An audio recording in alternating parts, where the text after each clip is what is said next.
Dnes si ukážeme, ako získať prístup k užitočným informáciám o zákonoch a právach na európskych a národných stránkach. Začneme stránkou Európskej únie.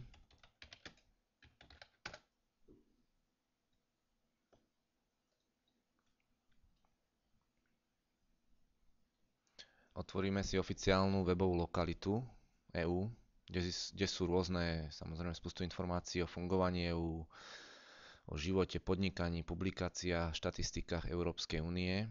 Našu seniorskú skupinu by najviac mohla zaujímať napríklad ponuka právo v EÚ, kde si môžeme vyhľadať rôzne právne predpisy. Keď vieme, čo ja viem, konkrétny rok, tak si naťukáme, trebárs 2010, uvedieme číslo, keď ho vieme samozrejme, a môžeme začiarknúť, že chceme vyhľadávať buď v nariadeniach, smerniciach alebo rozhodnutiach. Spustíme vyhľadávanie. Tu máme konkrétne výsledky, čo nám našlo. Ďalej si chceme ukázať, ako nájsť nejaké informácie na národnej úrovni. Toto máme konkrétne stránku Ministerstva práce, sociálnych vecí a rodiny.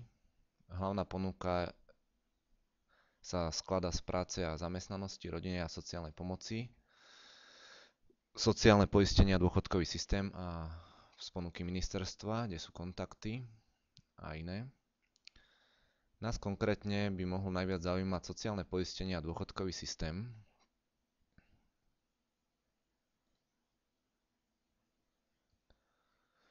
Nakoľko dôchodkový systém sa týka každého z nás, avšak jednotlivým skupinám z neho plynú v rôznych etapách ich života rôzne výhody, ale aj povinnosti.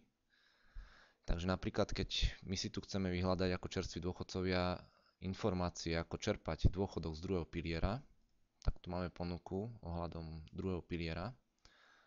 Môžeme postupovať podľa ponuky. Sú tu rôzne otázky, že ako, kedy môžeme požiadať o dôchodok z druhého piliera, kedy dosiahneme dôchodkový vek, ako požiadať o dôchodok z druhého piliera, aké formy a teda možnosti vyplácania dôchodkov z druhého piliera existujú.